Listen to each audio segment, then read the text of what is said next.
So hi everyone, this is Vikas Gupta and watching our channel morning batch. इसमें हम लोग बच्चों रिफ्लेक्शन पढ़ेंगे, बोथ प्लेन मिरर और कर्व मिरर से। ठीक है, कर्व मिरर में तो बहुत सारे टर्मिनोलॉजी आएंगे, radius of curvature, centre of curvature, pole. ठीक है, 2-3 रूल होगा, उसके हिसाब से आप इमेज बना पाओगे। और रिफ्रैक्शन फिनोमेनन पढ़ेंगे।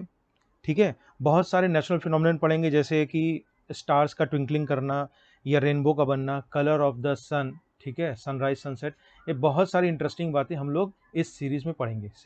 ठीक है, तो आप इस वीडियो को बहुत ही ध्यान से देखिएगा एंड तक, ताकि आपको मैक्सिमम बेनिफिट हो सके। तो हम लोग स्टार्ट करते हैं बच्चों। सबसे पहला चीज जो कि है फिनोमेनन। ठीक है, कि हम लोग कैसे कोई ऑब्जेक्ट को देखते हैं। जब भी किसी ऑब्जेक्ट पे जो बेसिक फिनोमेनन है लाइट का, जिससे कि हम लोग इसको देख सकते हैं, वो है कि जब उस पर लाइट पड़ेगी तभी आप उसको देख सकते हो। ठीक है, जब उस पे लाइट पड़ेगी किसी भी ऑब्जेक्ट पे और वो रिफ्लेक्ट होके रेज आपके आईज तक आएगी, तभी जो है आपका ब्रेन इंटरप्रेट करके उसको एक इमेज बनाएगा। ठीक है, ये तो बेसिक फिनोमेनन है। मतलब अगर डार्क रूम रहेगा तो लाइट ही नहीं रहेगी, तो आप किसी भी चीज को नहीं देख सकते हो। So this is a very basic phenomenon, that in order to see anything, light should fall on that object and it should reflect back to your eyes in order to see that. ठीक, ये तो basic था। तो यहाँ हमने reflection की बात की, तो आप लोगों ने थोड़ा सा तो इंट्रोडक्शन पढ़ा ही होगा रिफ्लेक्शन। मैं इसको और डिटेल थोड़ा बता देता हूँ। तो रिफ्लेक्शन बच्चों, हम लोग जो इसमें बेसिकली पढ़ेंगे कर्व सरफेस का, और इंट्रोडक्टरी आपका प्लेन मिरर से भी रिफ्लेक्शन, उसको भी हम लोग एक बार रिकैप्सुलेट कर लेते हैं। प्लेन मिरर, ठीक है, क्योंकि बहुत इंपॉर्टेंट है ये, आप सब आपको आना चाहिए। ठीक, तो जैसे मान लीजिए कि ये आपका कोई प्लेन मिरर है और यहाँ पर मैं डैश बना दूँ। डैश का मतलब बच्चों ये होता है कि ये आपका क्या है, नॉन रिफ्लेक्टिंग साइड। मतलब यहाँ पर आपका रिफ्लेक्टिंग नहीं होगा। तो ये आपने देखा होगा, रेड कलर की कोटिंग होती है। ठीक है, तो मतलब यहाँ पर पॉसिबल नहीं है। तो इस साइड आपका रिफ्लेक्शन पॉसिबल है। क्लियर? तो सपोज कर लीजिए कि यहाँ पर कोई ऑब्जेक्ट है। ठीक, तो होता क्या है, लाइट ऐसे पड़ी और आपका प्लेन मिरर पे आई, उसके बाद ये रिफ्लेक्ट होके मान लो यहाँ चली गई। ठीक बच्चों, और मैं मान लो ये बना देता हूँ आपका, ये हो गया आपका नॉर्मल। ठीक है, इसको हम लोग क्या कहते हैं, नॉर्मल। ठीक, तो मैं थोड़ा नॉमेनक्लेचर कर दूं। ये आपका बच्चों हो गया इंसिडेंट रे और ये हो गया रिफ्लेक्टेड रे। ठीक है, ये बताने की जरूरत है नहीं। और ये आपका ऑब्जेक्ट ओ हो गया। ठीक, तो इसमें पहले मैं टर्मिनोलॉजी बता देता हूँ, फिर बता दे रहा हूँ। देखो, ये नॉर्मल है, ये इंसिडेंट रे है। ठीक है, this one is incident ray. ठीक है, इंसिडेंट रे। और ये वाला जो रिफ्लेक्ट हो गया है वो है रिफ्लेक्टेड रे। ठीक, अब देखिए कि जो नॉर्मल और इंसिडेंट के बीच में जो एंगल होता है उसको हम लोग कहते हैं एंगल ऑफ इंसिडेंस, आई से रिप्रेजेंट करते हैं। और नॉर्मल और रिफ्लेक्टेड के बीच में जो एंगल होता है उसको हम लोग आर से रिप्रेजेंट करते हैं। इसको हम लोग कहते हैं एंगल ऑफ रिफ्लेक्शन। ठीक है, तो जो लॉज है बच्चों आपका, वो है, पहला तो है कि एंगल ऑफ इंसिडेंस, इंसिडेंस होता है, ठीक है, is equal to angle of reflection. ठीक है, पहला लॉ क्या है कि जो ये एंगल बनाएगा नॉर्मल के साथ इंसिडेंट रे, वो कहलाएगा एंगल ऑफ इंसिडेंस। तो angle of incidence is equal to angle of reflection, ये दोनों एंगल आपस में बराबर होंगे। ठीक है, और दूसरा क्या कहता है बच्चों, आप ये देखो कि ये इंसिडेंट रे हो गया दिस वन, ये नॉर्मल हो गया और ये रिफ्लेक्टेड हो गया। ये तीनों बच्चों आप देखोगे कि एक ही प्लेन में लाई करेंगे। तो यही हमारा दूसरा लॉ है कि इंसिडेंट रे, ठीक है, reflected ray and normal lie in a same plane. ठीक है, एक ही प्लेन में है। ठीक बच्चों, लाई इन अ सेम प्लेन। ठीक, तो अब देखिए हम लोग थोड़ा सा इसके इमेज की प्रॉपर्टी को समझेंगे कि जो इमेज बनता है वो बेसिकली क्या होता है। तो देखो बच्चों, इसमें जो इमेज बनता है वो होता है वर्चुअल। एक एक वर्ड हम लोग समझेंगे और कोशिश करेंगे इसको क्या मतलब होता है। वर्चुअल, वर्चुअल का मतलब आप इसको किसी स्क्रीन पे नहीं उतार सकते हो। ठीक है, एक कोई पेपर का स्क्रीन या पर्दे पर आप नहीं उतार सकते हो, इस यही कहने का मतलब है वर्चुअल। ठीक है, दूसरा आपका इरेक्ट बनता है। ठीक है, जो आपके घर में प्लेन मिरर है, आप देखो कभी उसमें फेस देखो तो कभी ऐसा नहीं कि आप उल्टे दिखोगे। तो वर्चुअल बनता है, इरेक्ट बनता है। ठीक, और आपका सेम साइज का बनता है। ठीक ठीक है, क्योंकि वर्चुअल है तो उतना नहीं आपको समझ में आता है। तो सेम साइज ऑफ ऑब्जेक्ट, जितना आपका हाइट रहेगा उतना ही ऑब्जेक्ट का ये बनेगा, ठीक है, सेम साइज ऑफ ऑब्जेक्ट। जो इमेज की बात मैं कर रहा हूँ, ये इमेज की प्रॉपर्टीज है। दूसरा आप देखना कि डिस्टेंस जो होगा वो इक्वल होगा, डिस्टेंस इक्वल होगा इमेज का और ऑब्जेक्ट का, ठीक है। मतलब कि बिहाइंड मिरर, ठीक है, और इन फ्रंट जो आपका इमेज होगा, सॉरी डिस्टेंस होगा, वो आपका इक्वल होगा बच्चों, ठीक है। तो वर्चुअल बना, इरेक्ट बना, सेम साइज का बना ऑब्जेक्ट, जितना मतलब कि इमेज की प्रॉपर्टी में बता रहा हूँ वो सेम साइज का बना एज दैट ऑफ ऑब्जेक्ट, और इमेज उतना ही दूर बनता है मिरर के पीछे जितना कि आप ऑब्जेक्ट के आगे, मिरर के आगे खड़े रहते हो, ठीक है। तो आपका देखिए कुछ इस तरीके से बनेगा। मान लीजिए कि ये आपका, सपोज कर लीजिए कि प्लेन मिरर है दिस वन, ठीक है, और ये ऑब्जेक्ट है ओ, ठीक। यहाँ से एक रे आई, यहाँ गई रिफ्लेक्ट होके, ठीक है, और ये आपका नॉर्मल हो गया, ठीक। तो आप देखो ये जो ऑब्जेक्ट है ये आपका इक्वी डिस्टेंस, यहाँ पर आपका ऑब्जेक्ट ओ अगेन बनता है, ठीक है। तो ये डिस्टेंस आपका सेम होता है, मतलब जितना यहाँ से यहाँ होता है उतना यहाँ से यहाँ होता है, ठीक। तो देखो बच्चों ये तो बात थी प्लेन मिरर की, क्लियर होगा, आपको क्लियर हुआ होगा। अब हम लोग चलते हैं कि अगर मान लीजिए एक क्वेश्चन है कि अगर रिफ्लेक्टिंग सरफेस कर्व्ड हो जाए तो क्या होगा।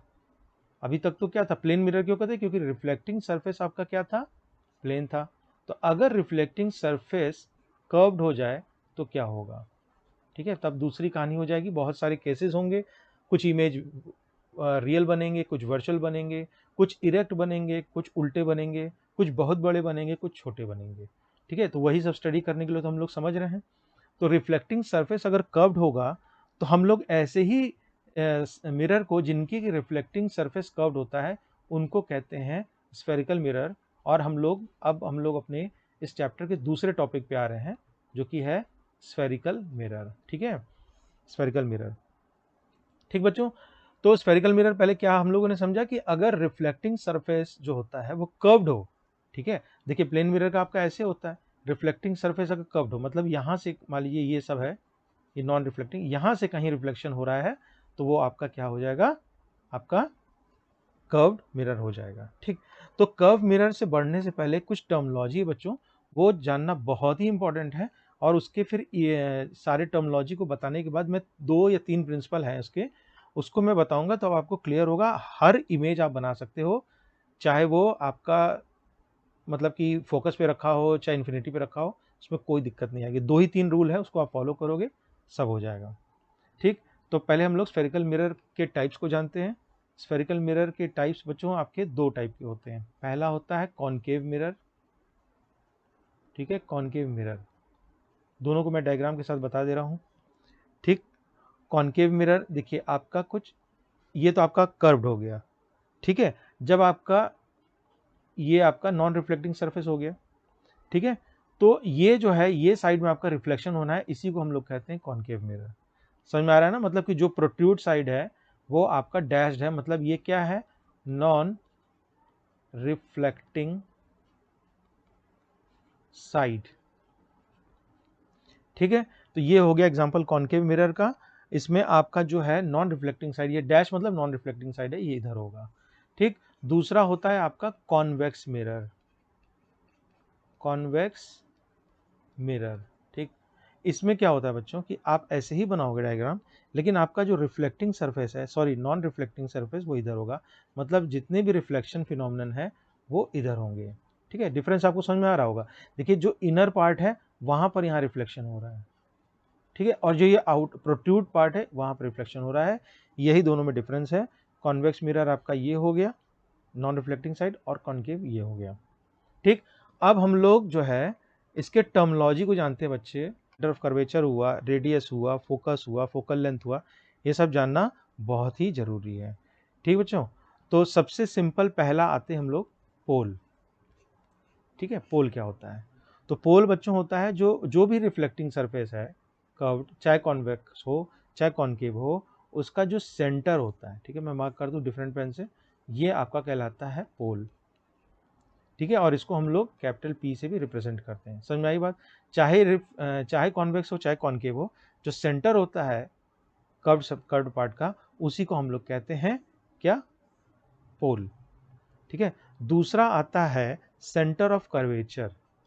Centre of curvature, centre of curvature start करने पहले आपको ये मालूम होना चाहिए कि पहले ये मैकेनिज्म मालूम होना चाहिए कि मिरर बनता कैसे है, ठीक बच्चों, तो आपको ज़्यादा क्लियर हो पाएगा, ठीक है। तो ये बहुत इंपॉर्टेंट है, ध्यान से इसको समझिएगा।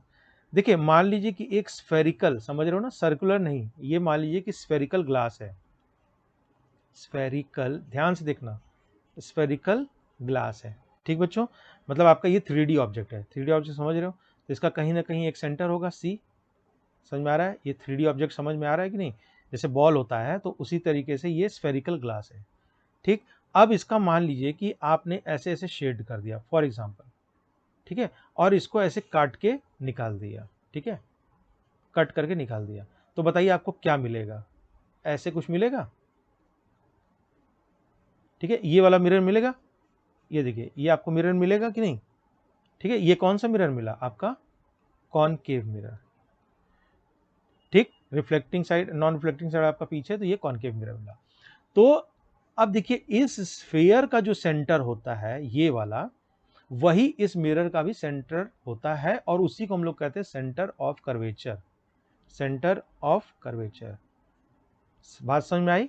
मतलब कि जो भी स्फेरिकल ग्लास था, ठीक है, उस स्फेरिकल ग्लास से ही आप मिरर बनाओगे। तो मान लीजिए आपने ऐसे शेड कर दिया और उसको काट के निकाल दिया, ठीक है, ये सब पूरा काट दिया, ये कैविटी है, ये पूरा एयर है, ठीक है, ये सारा शीशा निकाल दिया, तो जो ये मिरर आपको मिला, वो कॉनकेव मिरर मिला, ठीक। तो इस स्फेरिकल ग्लास का जो सेंटर होगा, वही इस कॉनकेव मिरर का भी सेंटर होगा, और उसी को हम लोग कहते हैं क्या? सेंटर ऑफ कर्वेचर, ठीक। इसी तरीके से मान लिया आपने यहां शेड कर दिया, तो आपको जो सेंटर मिलेगा वो सेंटर ऑफ कर्वेचर रहेगा, लेकिन वो किसका रहेगा बच्चों? वो रहेगा कॉन्वेक्स मिरर का, ठीक है। ये बात समझ में आई? अब देखिए कि दो बातें हैं इसमें, क्लियर? इसमें बच्चों क्या होता है कि अभी हम लोग डायग्राम बनाएंगे तो समझ में आएगा कि सपोज कर लीजिए कि ये कॉनकेव मिरर है, ठीक है। अभी अच्छा, चलो पहले प्रिंसिपल एक्सिस वगैरह बताएंगे तो क्लियर होगा। मैं ये बताना चाह रहा था एक्चुअली कि सेंटर ऑफ कर्वेचर जो होता है, in front of the mirror lie करता है कॉनकेव के केस में, और बिहाइंड द मिरर लाई करता है कॉन्वेक्स के केस में। लेकिन वो आपको अभी थोड़ा कंफ्यूजन होगा, अभी और मैं बताऊंगा तो ज्यादा क्लियर होगा, ठीक है। तो अब हम लोग देखते हैं कि ये दो टर्मिनोलॉजी हम लोग समझें क्या क्या, ठीक है। एक तो हो गया पोल, और एक हो गया सेंटर ऑफ कर्वेचर, ठीक है, उसको हम लोग कैपिटल C से भी डिनोट करते हैं, ठीक है। प्रिंसिपल एक्सिस, ठीक बच्चों, प्रिंसिपल एक्सिस। तो क्या होता है कि प्रिंसिपल एक्सिस एक इमेजिनरी लाइन होती है, ठीक है, एक इमेजिनरी लाइन होती है जो कि किसी मिरर के पोल और सेंटर ऑफ कर्वेचर से पास करे, ठीक है। मान लीजिए कि ये कोई मिरर है, और ये आपका पोल हो गया, ये आपका सेंटर ऑफ कर्वेचर हो गया, ठीक। तो ये जो लाइन होगी, दिस वन, ये कहलाएगी क्या? मतलब आपको ऐसा दिखता नहीं है, ये एक क्या है? इमेजिनरी लाइन है, ठीक है, लिखवाने की जरूरत नहीं है, ये तो आप अपने वर्ड्स में भी लिख सकते हो। तो an imaginary line passing through, जो बच्चों को लिखना है आप लिख सकते हो, थ्रू सेंटर ऑफ कर्वेचर, मैं शॉर्ट में लिख रहा हूं, ठीक है, and pole of the mirror, pole of curve mirror, curve या स्फेरिकल मिरर कह लो, स्फेरिकल मिरर, ठीक है, इज कॉल्ड प्रिंसिपल एक्सिस, ठीक है। और ये आपका देखिए, ये जो आपका मिरर है उससे नॉर्मल है, जैसे ये आपका मिरर है उसके प्लेन से नॉर्मल है, ठीक है। तो बस आप इतना ही समझो कि इमेजिनरी लाइन जो कि पास करे सेंटर ऑफ कर्वेचर और पोल से किसी भी स्फेरिकल मिरर का, उसको आप वर्ड्स में लिख सकते हो, उसको हम लोग कहते हैं प्रिंसिपल एक्सिस, ठीक बच्चों। अब देखिए, एक और टर्म है जिसको हम लोग कहते हैं फोकस, ठीक है। फोकस देखो बच्चों क्या होता है, अभी मैं बताऊंगा कि जब रेज आती है तो कन्वर्ज होती है, तो उसको हम लोग फोकस करते हैं। लेकिन आप ऐसे समझो कि सेंटर ऑफ कर्वेचर, फिलहाल for the time being, centre of curvature और पोल के बीच में एक पॉइंट होता है, उसको हम लोग कहते हैं फोकस, और उसको हम लोग कैपिटल एफ से भी डिनोट करते हैं। ठीक बच्चों, समझ में आई बात? इसको हम लोग कहते हैं एफ को फोकस। बहुत सारे टर्मिनोलॉजी हैं। ठीक, अब देखिए थोड़ा मैं और क्लियर कर दूं, सेंटर ऑफ कर्वेचर और पोल के बीच में जो डिस्टेंस होता है उसको हम लोग कहते हैं रेडियस। कहना चाहूं रेडियस क्या हुआ, तो रेडियस क्या होता है? सेंटर ऑफ कर्वेचर और पोल के बीच में डिस्टेंस। ठीक, तो मतलब रेडियस क्या हुआ बच्चों? C P. ठीक है, फोकस तो आप समझ गए, मिड पॉइंट हो गया। तो एक टर्म आता है फोकल लेंथ।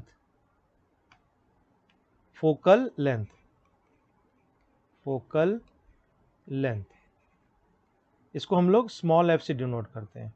तो ये क्या होता है बच्चों? फोकस और पोल के बीच में जो दूरी होती है उसको हम लोग कहते हैं फोकल लेंथ। ठीक है, तो इस केस में मान लीजिए कि एफ है और ये पी है, तो फोकस और पोल के बीच में जो डिस्टेंस होती है उसको हम लोग कहते हैं फोकल लेंथ। मतलब इसको हम लोग फिलहाल एफ पी से डिनोट करते हैं और स्मॉल एफ से भी डिनोट कर सकते हैं।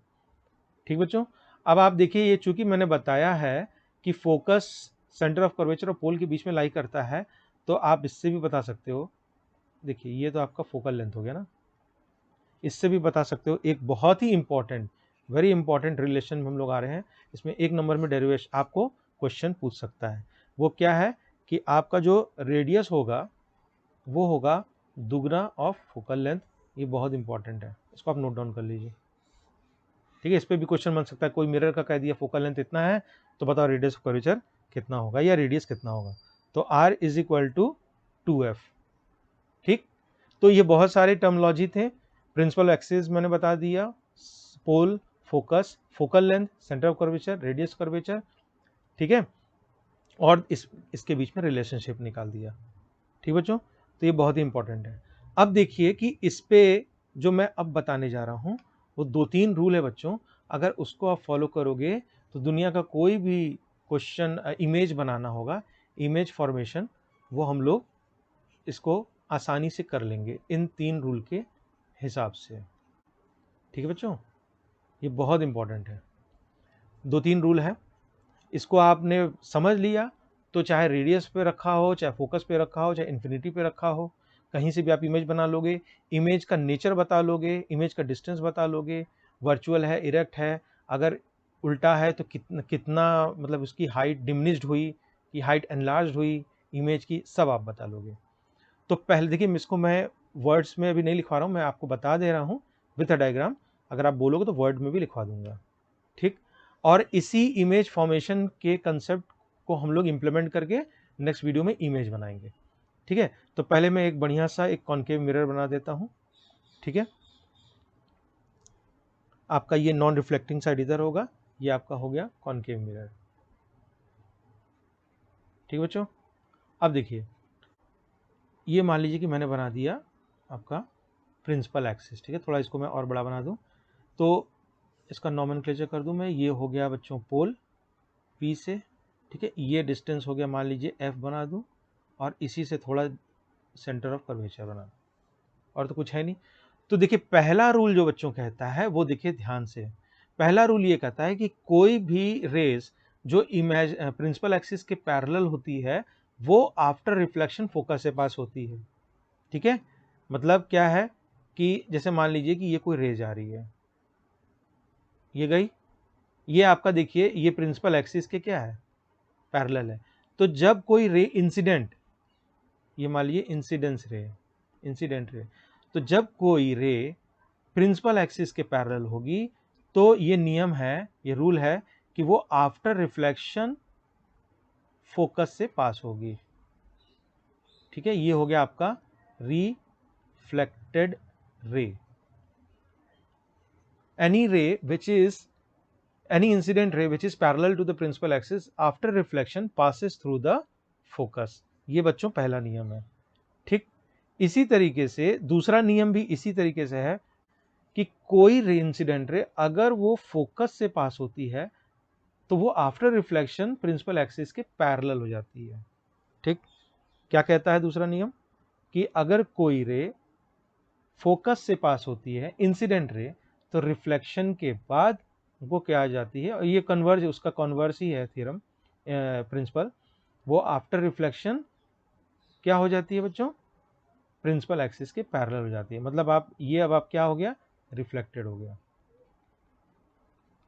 ठीक है, तो कोई पैरेलल होगी, प्रिंसिपल एक्सिस के आफ्टर रिफ्लेक्शन फोकस से पास करेगी ये कह लो, या फोकस से जो रे जाएगी वो आफ्टर रिफ्लेक्शन इंसिडेंट जो आफ्टर रिफ्लेक्शन प्रिंसिपल एक्सिस के पैरेलल होगी। दो रूल आपने समझा। ठीक है, तीसरा रूल देखिए क्या कहता है। तीसरा रूल ये कहता है कि अगर कोई रे सेंटर ऑफ कर्वेचर से पास होती है, देखिए अगर कोई रे सेंटर ऑफ कर्वेचर से पास हो रही है, ठीक बच्चों, तो वो उसी जगह से वापस हो जाएगी। मतलब इंसिडेंट रे और रिफ्लेक्टेड रे दोनों ही क्या हो जाएगी, सेंटर ऑफ कर्वेचर से पास हो जाएगी। ये हमारा तीसरा लॉ है। क्या है, कोई भी incident ray centre of curvature से पास हो रही है, देखिए ये मतलब कि इंसिडेंट हो गया, वो after reflection centre of curvature से ही पास होगी। ये हमारा तीसरा रूल हो गया। ठीक, तो एक बार मैं फिर से समरी बता दे रहा हूं। प्रिंसिपल एक्सिस की जो पैरेलल रे होगी वो फोकस से पास करेगी आफ्टर रिफ्लेक्शन, जो फोकस से जाएगी आफ्टर रिफ्लेक्शन प्रिंसिपल एक्सिस के पैरेलल होगी आफ्टर रिफ्लेक्शन, और सेंटर ऑफ कर्वेचर से जो भी इमेज जो भी रे पास करेगी वो वापस सेंटर ऑफ कर्वेचर से ही पास होगी। ये हो गया तीसरा रूल। ठीक बच्चों, तो इसी रूल पे आपका जो है, तीनों रूल पे जो डिफरेंट आपके ऑब्जेक्ट, कभी मैंने ऑब्जेक्ट मान लो यहाँ प्लेस कर दिया, कभी सेंटर ऑफ कर्वेचर पे पास कर दिया, कभी फोकस पे प्लेस कर दिया, तो बहुत सारी पॉसिबिलिटी होती है। रियल बनता है, ठीक है, इन्वर्टेड बनता है, एनलार्ज बनता है। ये सारे डिफरेंट केस हम लोग नेक्स्ट वीडियो बनेंगे, उसको मिस मत कीजिएगा। क्लियर बच्चों, तो आज की वीडियो में बस इतना ही। होप ये वीडियो आपको बहुत ही इंटरेक्टिव और हेल्पफुल लगा होगा। इस तरह के और अच्छे वीडियोस पाने के लिए आप हमारे चैनल पर सब्सक्राइब कर सकते हो मॉर्निंग बैच पे। वीडियो अच्छा लगा तो लाइक शेयर कर देना। मिलते हैं नेक्स्ट वीडियो में एक नए टॉपिक के साथ। Till then keep learning.